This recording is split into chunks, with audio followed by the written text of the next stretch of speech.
Hello everyone, welcome back to the channel. तो बच्चे लोग, आपकी काजल मैम स्वागत करती है आप सभी का आपके अपने इस चैनल के ऊपर। बच्चों, आज की बिजनेस स्टडीज की क्लास में हम लोग कंटिन्यू करेंगे अपना चैप्टर नंबर 6 स्टाफिंग, और हम लोग पढ़ रहे हैं इसके अंदर सोर्सेज ऑफ रिक्रूटमेंट के बारे में, जहां हमने ये पढ़ा कि दो तरीके के सोर्सेज होते हैं रिक्रूटमेंट के, internal and external. Internal sources वो होते हैं जहां पर हम लोग वैकेंसीज को फिल करते हैं अपने ऑर्गेनाइजेशन के अंदर से ही, जहां पर हमारे पास दो तरीके होते हैं, ट्रांसफर और प्रमोशन। बट एक्सटर्नल सोर्सेज की अगर मैं बात करूं तो एक्सटर्नल सोर्सेज वो सोर्सेज होते हैं जहां पर आप उन्हीं वैकेंसीज को फिल करने के लिए ऑर्गेनाइजेशन से बाहर के लोगों को अपने यहाँ पर इनवाइट करते हैं। ऑलरेडी लास्ट क्लास में हमने डिटेल में इंटरनल सोर्सेज ऑफ रिक्रूटमेंट को कवर अप किया। आज हम कवर अप करने वाले हैं external sources of recruitment with merits and demerits. तो चलिए फटाफट से अपना रजिस्टर, पेन और बुक ले आइए और फिर हम स्टार्ट करते हैं आज की क्लास। बच्चों, एक्सटर्नल सोर्सेज ऑफ रिक्रूटमेंट की अगर हम बात करें तो जैसा कि आप लोगों को इंट्रोडक्शन तो इसका मिल ही चुका है कि एक्सटर्नल सोर्स ऑफ रिक्रूटमेंट का मतलब है कि हमारे यहाँ पे कुछ जॉब वैकेंसीज हैं, हमारे यहाँ की कुछ पोजीशंस वैकेंट है और उसे हमें फिल अप करना है, जिसके लिए हम इंटरनल सोर्स का इस्तेमाल या तो कर नहीं सकते हैं या करना नहीं चाहते हैं। तो ऐसे में हम कैंडिडेट्स को इन्वाइट करते हैं कुछ आउटसाइड सोर्सेज से, और उन्हीं सोर्सेज के बारे में हम यहाँ पढ़ने वाले हैं। और अगर आपको उन्हीं सोर्सेज को याद करना है, so recap the MCD law. Recap the MCD law. अब आप समझ ही गए होंगे कि मैं क्या कहना चाह रही हूँ। बच्चे, इस रीकैप एमसीडी लॉ के अंदर ही छुपे हैं आपके सारे एक्सटर्नल सोर्सेज, जिसमें आर का मतलब है रिकमेंडेशन ऑफ एम्प्लॉयज, ई है हमारे पास एम्प्लॉयमेंट एक्सचेंज, सी है हमारे पास कैंपस रिक्रूटमेंट, उसके बाद ए है हमारे पास एडवर्टीजमेंट, पी है हमारे पास प्लेसमेंट एजेंसी, एम है हमारे पास मैनेजमेंट कंसल्टेंट्स, सी है हमारे पास कैजुअल कॉलर्स, उसके बाद डी है हमारे पास डायरेक्ट रिक्रूटमेंट, एल है हमारे पास लेबर कॉन्ट्रैक्टर्स, दोबारा से आपके पास ये जो ए आया है ये यहीं पे वापस आ जाता है, एडवर्टीजमेंट ऑन टेलीविजन, और लास्ट है हमारे पास W stands for the web publishing. तो ये total number of 11 external source है हमारे पास to fill up the vacancies in the organisation, but मैंने इसको कन्वर्ट किया है 9 सोर्सेज के अंदर। बहुत डिटेल में आपको मैं 9 सोर्सेज को समझाने वाली हूँ, ठीक है। चलिए अब स्टार्ट करते हैं इसके फर्स्ट पॉइंट के साथ। फर्स्ट सोर्स है हमारे पास रिकमेंडेशन ऑफ एम्प्लॉयज। रिकमेंडेशन का मतलब क्या होता है कि किसी के नाम को रेफर कर देना। रिकमेंड का मतलब क्या होता है, किसी को सलाह दे देना कि आप इस एम्प्लॉय को भी अपने यहाँ पर रख सकते हो। जैसे कि मैं अभी फिलहाल एक स्कूल से जुड़ी हुई हूँ, वहां पर मैं एज अ टीचर वर्क करती हूँ। मैंने देखा कि वहां पर एक टीचर की रिक्वायरमेंट है और मेरी कोई एक फ्रेंड है जो उस सब्जेक्ट को बहुत अच्छे से पढ़ा सकती है, उसकी जो क्वालिफिकेशन है वो उस जॉब पोजीशन के साथ पूरी तरीके से मैच करती है। तो मैं मैनेजमेंट के पास गई और मैंने उनको कहा कि आपके यहाँ पर ये जो जॉब पोजीशन वैकेंट है, आपको जो एक टीचर की रिक्वायरमेंट है, मेरे नोन टू में मेरी ही एक बहुत अच्छी दोस्त है जो आपकी इस जॉब पोजीशन को फिल अप कर सकती है और जिसकी क्वालिफिकेशन आपकी जॉब पोजीशन के साथ बिल्कुल मैच करती है, तो आप चाहें तो उसको अपने यहाँ पर रख सकते हैं। अब ऐसे में इस सोर्स के इस्तेमाल करने से फायदा क्या होता है, आपको किसी न्यूज़पेपर में एडवर्टाइजमेंट नहीं देनी पड़ी, आपको कहीं वेब पे पब्लिश नहीं करना पड़ा, ये किसी भी तरीके से आपको बहुत लंबे चौड़े तामझाम में फंसना नहीं पड़ा कि आपके पास बहुत सारी एप्लीकेशन आई फिर आपने उसमें से छाटा। मैंने ही अपने किसी फ्रेंड का नेम आपको रिकमेंड कर दिया। अब इससे एक और फायदा होगा ऑर्गेनाइजेशन को कि अगर ऑर्गेनाइजेशन मुझे एक अच्छा एम्प्लॉय मानता होगा तो वो मेरे काम करने के तरीके से मेरी फ्रेंड का जो एक बैकग्राउंड है उसको जज कर सकता है। वो ये समझ सकता है कि अगर मैं बहुत अच्छे तरीके से काम करती हूँ तो जिसका नाम मैंने रिकमेंड किया है डेफिनेटली वो भी एक ऐसा कैंडिडेट होगा जो यहाँ पर आकर बहुत अच्छा काम करेगा, ठीक है। तो यहाँ पर रिकमेंडेशन ऑफ एम्प्लॉय एक बहुत ही अच्छा सोर्स माना जाता है रिक्रूटमेंट के लिए, क्योंकि यहाँ पर ऑलरेडी एक एम्प्लॉय आपके यहाँ पर काम करता है, वही किसी दूसरे का आपको नाम सजेस्ट कर रहा है तो उसका सजेशन हम यूज कर सकते हैं। हम उसे कह देंगे कि आप एक बार बुला के देख लो, इंटरव्यू ले लो, आप उसका टेस्ट ले लो, सही लगे तो रख लेना। तो ऐसे में बहुत फटाफट तरीके से हम अपने यहाँ के जॉब पोजीशन को फिलअप कर सकते हैं। तो पहला सोर्स क्या है कि ऑलरेडी एग्जिस्टिंग एम्प्लॉय ने किसी का नाम सजेस्ट कर दिया है, ठीक है। तो सेकेंड है हमारे पास एम्प्लॉयमेंट एक्सचेंज। अब देखो बच्चे, एम्प्लॉयमेंट एक्सचेंज हो, चाहे प्लेसमेंट एजेंसी हो, चाहे मैनेजमेंट कंसल्टेंट हो, ये तीनों ही सोर्सेज एक ही तरीके से काम करते हैं। तीनों का काम यही है कि ये लोग एक लिंक क्रिएट करते हैं, किसके बीच में? जॉब प्रोवाइडर्स और जॉब सीकर्स के बीच में। सपोज अगर मैं एक जॉब सीकर हूं, यानी कि मुझे नौकरी की जरूरत है, तो मैं अपना बायोडाटा बनाऊंगी और यहां पर जाकर सबमिट कर दूंगी।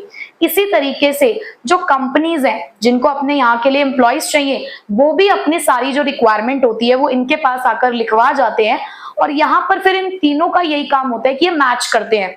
भाई कंपनी जो चाह रही है प्लस जो हमारा जॉब सीकर प्रोवाइड कर रहा है, क्या वो चीजें मैच कर रही हैं या नहीं कर रही हैं। और इसका बेस्ट एग्जांपल अगर आपको इसे याद रखना है, मैट्रिमोनियल वेबसाइट्स। आप सभी लोग जानते हैं कि मैट्रिमोनियल वेबसाइट्स का काम क्या होता है। वो लोग भी तो लिंक करते हैं ना, मैच मेकिंग ही करते हैं ना।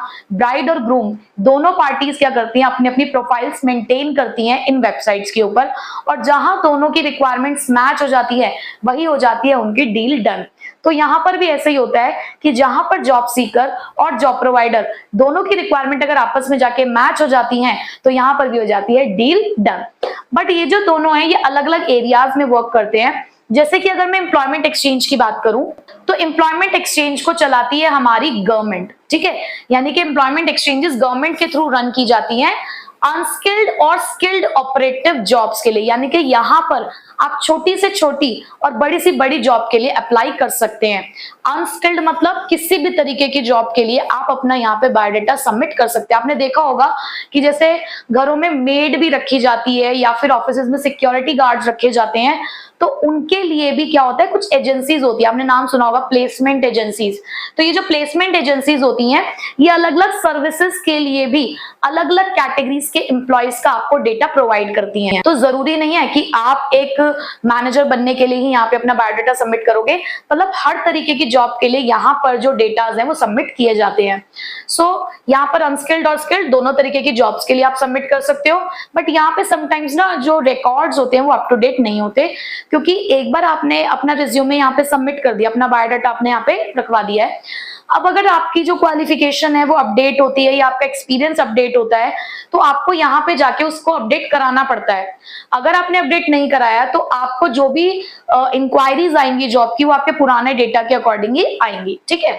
तो इनका काम क्या है, वही जॉब सीकर और एम्प्लॉयर्स को आपस में लिंक करना। सेम बिल्कुल यही काम प्लेसमेंट एजेंसीज और मैनेजमेंट कंसल्टेंट करती हैं। But the only point of difference is कि ये है हमारी कुछ प्राइवेट एजेंसीज और प्रोफेशनल बॉडीज, ठीक है। ये प्राइवेट सेक्टर की तरह काम करती हैं, और आपको भी पता है कि प्राइवेट सेक्टर किस चीज के लिए काम करता है, प्रॉफिट मोटिव के लिए काम करते हैं। तो ये चार्ज करते हैं कुछ फीस। काम इनका भी यही है कि ये भी मैच करेंगे पर्सनल डिमांड एंड सप्लाई, मतलब कि जिनको डिमांड है अपने यहाँ पे कैंडिडेट्स की, उनको कैंडिडेट्स प्रोवाइड करा देंगे। मतलब वही कि जॉब सीकर और जॉब प्रोवाइडर को मिलाने का काम करते हैं बेसिकली।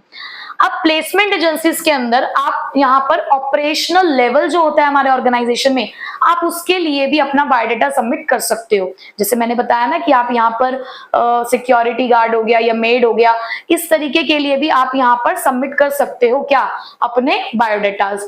बट अगर मैं मैनेजमेंट कंसल्टेंट्स की बात करूं, तो मैनेजमेंट कंसल्टेंट्स प्रोफेशनल एम्प्लॉयज को ही यहाँ पर रिक्रूट करने में मदद करता है। जैसे कि जिनकी टेक्निकल जॉब है, प्रोफेशनल जॉब है या मैनेजरियल जॉब है, सिर्फ इन्हीं जॉब्स के लिए आप यहाँ पे बायोडाटा सबमिट कर सकते हो। तो मैं ऐसा कह सकती हूँ कि यहाँ पे टॉप लेवल और मिडिल लेवल के जो एग्जीक्यूटिव्स हैं उनके लिए ये वाला सही है, और ऑपरेशनल लेवल के लिए हमारी प्लेसमेंट एजेंसी सही है, अगर आपको प्राइवेट एजेंसी में जाना है तो। बट अगर आप गवर्नमेंट एजेंसी में जाना चाहते हो तो आपके लिए एम्प्लॉयमेंट एक्सचेंज है, ठीक है बच्चे। सो आई होप कि आपको ये तीनों ही एक साथ समझ आ चुके होंगे। तीनों का काम बिल्कुल सेम है, जॉब प्रोवाइडर्स और जॉब सीकर्स को मैच करना। बस ये हमारी गवर्नमेंट चलाती है और ये हमारा प्राइवेट एंटरप्राइज की तरह चलाया जाता है। अब उसके बाद थर्ड पे आते हैं कैंपस रिक्रूटमेंट। ये आप लोगों ने सुना होगा कि यूनिवर्सिटीज में प्लेसमेंट ड्राइव्स चलती हैं। बहुत सारी यूनिवर्सिटीज, कॉलेजेस और इंस्टीट्यूशंस ये दावा करते हैं कि हम आपको प्लेसमेंट दिलवाएंगे। प्लेसमेंट का मतलब है कि जैसे ही आपकी पढ़ाई खत्म हुई, पढ़ाई खत्म होते ही आपके लिए आपकी जॉब तैयार है। तो कैंपस रिक्रूटमेंट एक बहुत ही अच्छा सोर्स है अपने यहाँ पर वेल क्वालिफाइड कैंडिडेट्स को चूज करने का। अभी अभी तो बच्चों ने अपनी पढ़ाई खत्म करी है, तो बिल्कुल फ्रेश टैलेंट आपको यहाँ से मिलता है, बट हाँ एक्सपीरियंस यहाँ पर कम मिलेगा क्योंकि ये बिल्कुल अभी अभी पढ़ के निकले हैं, तो जीरो एक्सपीरियंस के साथ ही आपके साथ शुरुआत करेंगे, बट टैलेंट इनका फ्रेश होगा, अपडेटेड नॉलेज के साथ यहाँ पर आपको कैंडिडेट्स मिलेंगे। So campus recruitment is recruitment from educational institution, कैसे लाइक यूनिवर्सिटीज, वोकेशनल स्कूल्स, कुछ मैनेजमेंट इंस्टीट्यूशंस होते हैं। सो बहुत सारी बड़ी बड़ी ऑर्गेनाइजेशंस क्या करती हैं, बहुत ही अच्छे रिलेशनशिप्स मेंटेन करती हैं इन इंस्टीट्यूशंस के साथ। तो यहाँ पर क्या होता है कि जब बच्चे कोर्स कर रहे होते हैं ना, तो ये लोग अपनी प्लेसमेंट ड्राइव्स चलाते हैं इनके यहाँ पे, यानी कि इंटरव्यूज कंडक्ट करते हैं, ग्रुप डिस्कशन होता है, और जो बच्चे इनके क्रीम वाले होते हैं, यानी कि जो बच्चे उनके इंटरव्यूज को, उनके ग्रुप डिस्कशंस को क्लियर कर देते हैं, ये उनको जॉब ऑफर कर देते हैं। आपने सुना होगा एमआईटी यूनिवर्सिटी है, शारदा यूनिवर्सिटी है, तो ये लोग बहुत अच्छी अच्छी प्लेसमेंट्स प्रोवाइड कराते हैं अपने यहाँ पर पढ़ने वाले बच्चों को, ठीक है। और इस तरीके से हमारी दिल्ली यूनिवर्सिटी है, वहां पर भी बड़ी बड़ी कंपनीज आती हैं और बच्चों को हायर करती हैं, ठीक है। उसके बाद है हमारे पास एडवर्टीजमेंट।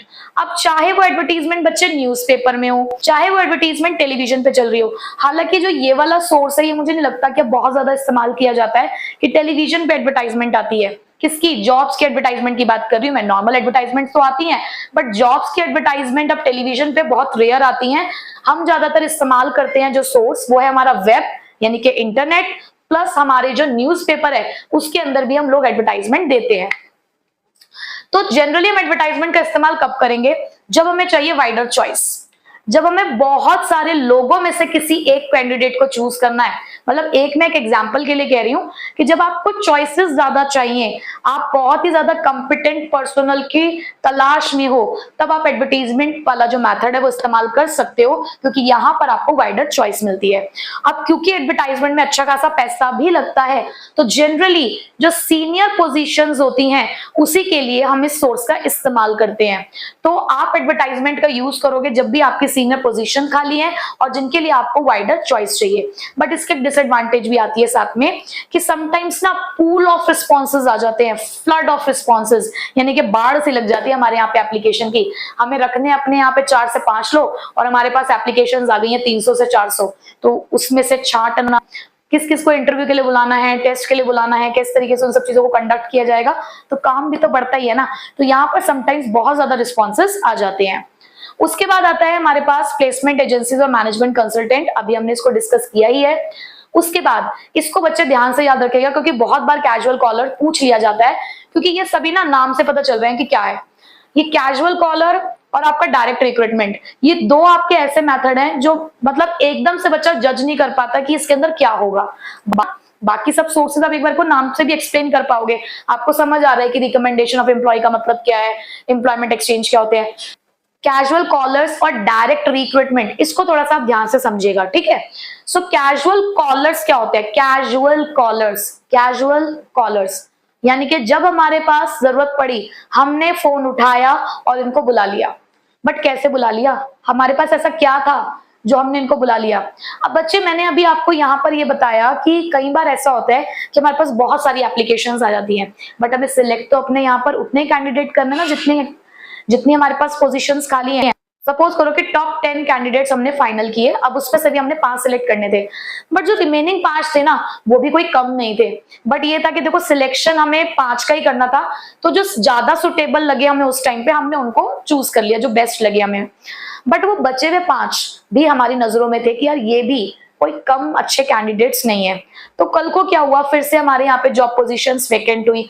अब हम क्या दोबारा से एडवर्टाइजमेंट करें, दोबारा से पूरी प्रोसेस को फॉलो करें? तो यहाँ पे कंपनीज पता है क्या करती हैं, एक फाइल मेंटेन करती है, डेटाबेस मेंटेन करती है उन एप्लीकेंट्स का जो वहां पर सिलेक्ट नहीं हो पाए, बट जो हमारे लिए आगे बहुत अच्छा सोर्स बन सकते हैं रिक्रूटमेंट का। तो यहाँ पर कंपनीज क्या करती है, चाहे भले हमने उन कैंडिडेट्स को सिलेक्ट नहीं किया, बट उनका एक डेटाबेस मेंटेन किया जाता है कि जब कभी अगर दोबारा कोई वैकेंसी अराइज होगी तो हम न्यू एडवर्टाइजमेंट नहीं करेंगे, हम इन्हीं में से एप्लीकेशंस को एक बार दोबारा से देखेंगे, उसको स्क्रीन करेंगे, स्क्रीन मतलब दोबारा से उसको छाटेंगे और जो हमें सुटेबल लगेगी उसको हम कॉल करके बुला लेंगे, ठीक है। तो जरूरी थोड़ी कि सारे खाली ही बैठे थे हमारे कॉल करने के लिए, हो सकता है कि भाई उन 5 में से सिर्फ 2 ही ऐसे बच्चे जिनकी अब तक जॉब नहीं लगी, बाकी सबकी जॉब लग चुकी है। तो यहाँ पर हम इस तरीके से कॉल कर करके उन लोगों को बुला लेते हैं दोबारा से अपने यहाँ पे इंटरव्यूज के लिए। तो कैजुअल कॉलर्स क्या है, ऑर्गेनाइजेशन क्या रखती है, keep a database of unsolicited, unsolicited मतलब जो हमारे यहाँ पे कैंडिडेट नहीं बन पाए, जिनको हमने उस टाइम पे सिलेक्ट नहीं किया, so unsolicited applicants in their office, तो उनका एक डेटाबेस मेंटेन करती है।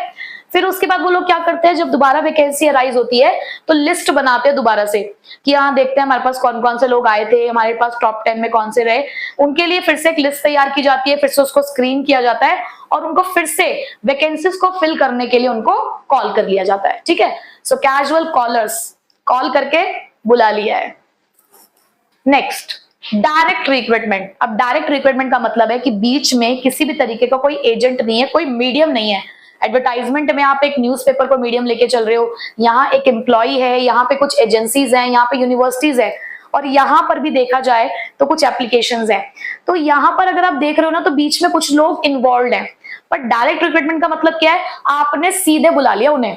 कैसे, आपने अपने लोकल एरियाज के, आपने अपने आसपास के एरिया में ये जो रिटेल स्टोर्स होते हैं, कई बार वो लोग क्या होता है ना कि अपने ऑफिस के बाहर या अपनी दुकानों के बाहर ना कुछ ऐसा सा लिख देते हैं, आवश्यकता है हेल्परों की, आवश्यकता है सेल्समैन की।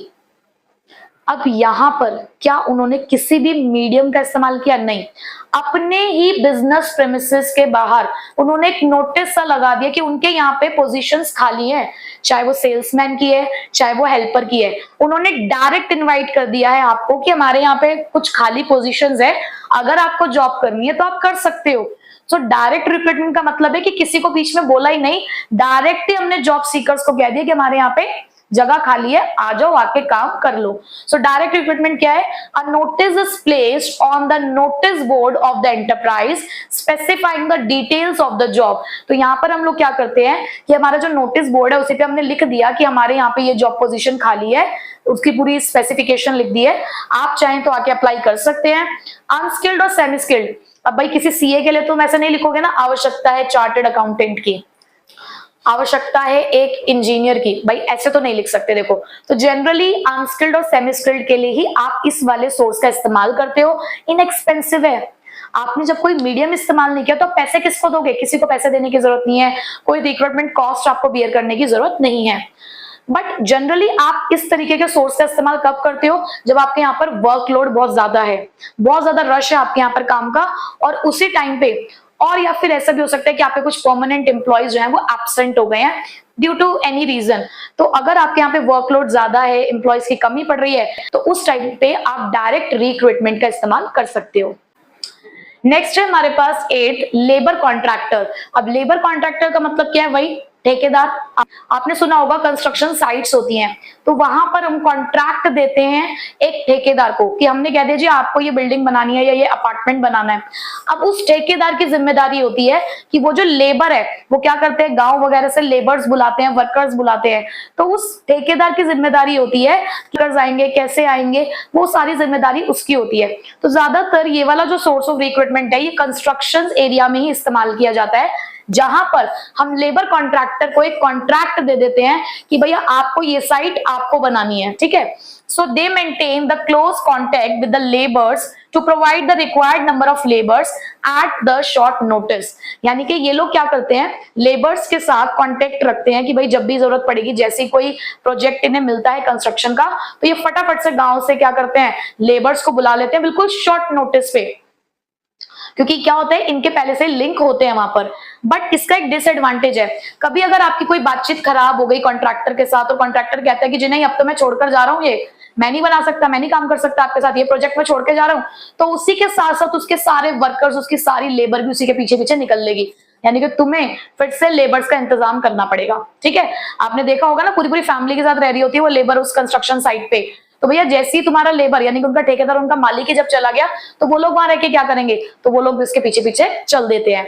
लास्ट है हमारे पास वेब पब्लिशिंग। ये तो सबसे ज्यादा सिंपल है कि आजकल हम लोग इसी का इस्तेमाल करते हैं सबसे ज्यादा। अगर मुझे कोई जॉब ढूंढनी है, कहीं भाई मैं अप्लाई करना चाहती हूँ किसी स्कूल में, किसी कोचिंग सेंटर में, तो मैं क्या करूंगी, naukri.com पे जाऊंगी या इंडीड की वेबसाइट पे जाऊंगी या shine.com पे जाऊंगी। वहां पे मैं अपनी प्रोफाइल क्रिएट कर लूंगी, जहां पे मैं अपनी सारी डिटेल्स फिलअप करूंगी, अपनी क्वालिफिकेशन वगैरह सब कुछ, अपना एक्सपीरियंस। और उसके बाद जो कंपनीज के रिकमेंडेशंस है वो मुझे उस वेबसाइट से आने शुरू हो जाएंगे, और जहां पर यहाँ पर मैच हो जाएगा तो मुझे इंटरव्यू के लिए कॉल आना स्टार्ट हो जाएगा। तो वेब पब्लिशिंग का मतलब है कि बहुत सारी ऐसी वेबसाइट्स होती हैं जो डिजाइन ही इसी पर्पस के लिए की गई हैं कि हम जॉब प्रोवाइडर्स और जॉब सीकर्स को आपस में मिला सकें। ठीक है, सो certain website specifically designed and dedicated for the purpose of providing the information about the job seekers and the job providers. तो ये आपको जॉब सीकर्स और जॉब प्रोवाइडर दोनों के लिए ही इंफॉर्मेशन प्रोवाइड कराती हैं, जैसे कि naukri.com, jobstreet.com, Indeed, shine etcetera. बहुत सारी ऐसे हमारे पास वेबसाइट्स।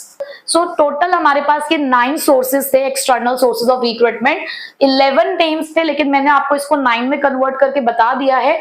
जो मैंने यहाँ पर कंबाइन की हैं, आप इसको इसी तरीके से कर सकते हैं, कोई भी प्रॉब्लम आपको नहीं आएगी उसमें। ठीक है, तो मैं भी आपको दे देती हूँ रीकैप ऑफ एक्सटर्नल सोर्स, पर कैसे, बाय रीकैप एमसीडी लॉ। सो बच्चे, पहला था रिकमेंडेशन ऑफ एम्प्लॉइज, जहां पर एक पुराना ही एम्प्लॉय अपने किसी फ्रेंड और रिलेटिव का क्या देता है, सजेशन दे देता है। एम्प्लॉयमेंट एक्सचेंज गवर्नमेंट चला रही है, जहां पर वो आपको कंपनी के बारे में बताएगी, कंपनी को कैंडिडेट के बारे में बताएगी। कैंपस रिक्रूटमेंट में जो आप यूनिवर्सिटीज में पढ़ रहे हो, एजुकेशनल इंस्टीट्यूशंस में पढ़ रहे हो, कॉलेजेस में पढ़ रहे हो, तो वहां पे कंपनी आती है और वहीं से बच्चों को अपने यहाँ पे हायर कर लेती है। एडवर्टाइजमेंट का मतलब है कि आप न्यूज़पेपर पे या टेलीविजन में एडवर्टाइजमेंट दे रहे हो, क्योंकि आपको ज्यादा चॉइस चाहिए, सीनियर पोजीशन आपको अपने यहाँ पे फिल करनी है। प्लेसमेंट एजेंसीज और मैनेजमेंट कंसल्टेंट प्राइवेट बॉडीज है, प्रोफेशनल बॉडीज है, जहां पर आप अगर प्लेसमेंट एजेंसी में जाते हो तो ऑपरेशनल लेवल की जॉब के लिए जा सकते हो, but management consultant technical, professional और मैनेजरल जॉब्स प्रोवाइड कराती हैं और बदले में फीस चार्ज करती हैं। कैजुअल कॉलर्स का मतलब है कि जहां पर कंपनी अपने आप एक फाइल बना के बैठी हुई है, जिसमें उन कैंडिडेट्स की सारी लिस्ट है या फिर उनकी एप्लीकेशंस है जिसको आपने पहले इंटरव्यू के लिए बुलाया था लेकिन वो सिलेक्ट नहीं हुए थे। तो अब आपके यहाँ पे दोबारा जॉब अराइज हुई, वैकेंसी अराइज हुई, आपने उनको कॉल करके दोबारा से बुला लिया। डायरेक्ट रिक्रूटमेंट में आपने किसी का इस्तेमाल नहीं किया, आपने अपने ही एंटरप्राइज के बाहर नोटिस बोर्ड पे लिख दिया कि हमारे यहाँ पे ये वैकेंसी खाली है, आपको आना है तो एक बार आप अप्लाई कर सकते हो। ये जनरली सेमी स्किल्ड और अनस्किल्ड जॉब्स के लिए होती है, और ये तब इस्तेमाल की जाती है जब आपके यहाँ पर वर्कलोड ज्यादा है, आपके परमानेंट एम्प्लॉइज एब्सेंट है। लेबर कॉन्ट्रैक्टर यानी कि ठेकेदार की, जब हमारे यहाँ पर लेबर्स की हमें जरूरत हो, ऐसा काम है जहां पर हमें वर्कर्स की जरूरत है, तो हम ठेकेदार को इस चीज की जिम्मेदारी दे देते हैं कि आपको इतने वर्कर्स हमारे यहाँ पर लाने पड़ेंगे। बट अगर लेबर कॉन्ट्रैक्टर चला जाता है छोड़ के, तो उसके साथ साथ उसकी लेबर भी चली जाती है। वेब पब्लिशिंग का मतलब होता है कि जहां पर स्पेसिफिकली कुछ वेबसाइट डिजाइन की गई हैं इसी मैच मेकिंग के लिए कि भैया आप एक जॉब सीकर हो और आपके पास कुछ जॉब प्रोवाइडर्स हैं, दोनों ने अपनी अपनी रिक्वायरमेंट्स यहाँ पे सबमिट कर रखी है इन वेबसाइट्स के साथ, तो ये आपको क्या करते हैं, एक दूसरे के सजेशंस देते रहते हैं। ठीक है, सो आई होप कि आपको 9 के 9 सोर्सेज जो हैं वो बहुत अच्छे से समझ आ चुके होंगे। मैंने ये जो पॉइंट्स लिखे हैं ना, ये सारे इंपॉर्टेंट पॉइंट्स लिखे हैं कि अगर आप केस स्टडी में देखोगे तो आपको बहुत अच्छे से पहचान में आ जाएगी केस स्टडी कि कौन सा सोर्स बताया गया है। अगर आपको डायरेक्ट क्वेश्चन आया तो डायरेक्ट क्वेश्चन में भी अगर आप इसको थोड़ा सा और अपने शब्द इसके अंदर भर देंगे तो आपको उसमें भी अच्छे मार्क्स मिल जाएंगे। ठीक है, तो हर तरीके से सुटेबल है ये जितनी भी इंफॉर्मेशन मैंने यहाँ पर लिखी है। ठीक है, सो बस अब हम डिस्कस करते हैं इसके कुछ मेरिट्स और कुछ डिमेरिट्स। सो बच्चों, अब पढ़ते हैं इसके मेरिट और लिमिटेशंस के बारे में। लिमिटेशन बोलूं, डिमेरिट बोलूं, डिसएडवांटेज बोलूं, बात एक ही है। ठीक है, सो मेरिट्स यानी कि अगर एक्सटर्नल सोर्सेज का हम इस्तेमाल करते हैं तो उससे हमें क्या फायदे हो सकते हैं, तो उसके हमारे पास 4 फायदे हैं। QWFC, Q से है क्वालिफाइड पर्सनल, W है वाइडर चॉइस, F है हमारे पास फ्रेश टैलेंट और C है हमारे पास कॉम्पिटिटिव स्पिरिट। तो एक्सटर्नल सोर्सेज हमें क्वालिफाइड और कॉम्पिटेंट पर्सनल्स को ढूंढने में मदद करता है, क्योंकि यहाँ पर हमारे पास कुछ ऐसे सोर्सेज हैं जहां से बहुत ही अच्छे कैंडिडेट चूज होने के चांसेस है। जैसे कि अगर मैं वेब पब्लिशिंग की बात करूं, एडवर्टाइजमेंट की बात करूं, तो वहां से बहुत अच्छे अच्छे कैंडिडेट्स भी हमें मिल सकते हैं। उसके बाद है वाइडर चॉइस। हमने एडवर्टाइजमेंट में ही पढ़ा कि यहाँ पे हमें ज्यादा चॉइसेस मिलने के चांसेस हैं कि जब आपको चाहिए कि आप बहुत सारे लोगों में से सिलेक्ट करना चाहते हो अपने यहाँ के कैंडिडेट्स, तो आपको एक्सटर्नल सोर्स एक बहुत ही अच्छी अपॉर्चुनिटी देगा कि आप बहुत सारे लोगों में से अपने यहाँ के लिए जो बेस्ट कैंडिडेट्स हैं आप उन्हें चूज कर सको। फ्रेश टैलेंट, अब क्योंकि यहाँ पर कैंपस रिक्रूटमेंट जैसा सोर्स भी है जहां पर बच्चे अभी अभी पढ़कर निकले होते हैं अपने यूनिवर्सिटी से, अपने कॉलेजेस से, तो उनके जो स्किल्स होते हैं वो अपडेटेड होते हैं, और आप इसे कहते हो the infusion of new blood, या इन्फ्यूजन ऑफ न्यू ब्लड का मतलब होता है कि यहाँ पर नए जोश के साथ जो हमारे यहाँ पे कैंडिडेट्स है वो एंटर करते हैं, क्योंकि कुछ सोर्सेज हमें बिल्कुल फ्रेश टैलेंट यहाँ पे प्रोवाइड कराते हैं। कम्पिटिटिव स्पिरिट, अब जब कोई बाहर से लोग आपके यहाँ पर आकर काम करना शुरू करेंगे और प्रमोशन मिलता उसी को या जिसकी परफॉर्मेंस अच्छी होती है, तो एग्जिस्टिंग और जो न्यू एम्प्लॉय जिसको हमने बाहर से सिलेक्ट किया है उन लोगों के बीच में शुरू हो जाता है क्या, एक कंपटीशन। तो ऑर्गेनाइजेशन में कम्पिटिटिव स्पिरिट आता है, क्यों, क्योंकि पहले अगर उनको लग रहा था कि यार हम में से तो सिलेक्ट होने वाले हैं सब, तो सारे क्या हो गए थे, लेथार्जिक हो गए थे, लेजी हो गए थे। लेकिन अब जब उन्हें दिखा कि यार बाहर से भी लोग आ रहे हैं जो आकर हमारी पोजीशन को छीन सकते हैं, तो ऐसे में उन लोगों के अंदर क्या होता है, कम्पिटिटिव स्पिरिट। तो ये 4 मेरिट है कि हमें क्वालिफाइड लोग मिलेंगे अपने यहाँ पे, हमारे पास चॉइसेस ज्यादा होती हैं, फ्रेश टैलेंट आता है हमारे यहाँ पे, और हमारे ऑर्गेनाइजेशन में कंपटीशन का माहौल बन जाता है।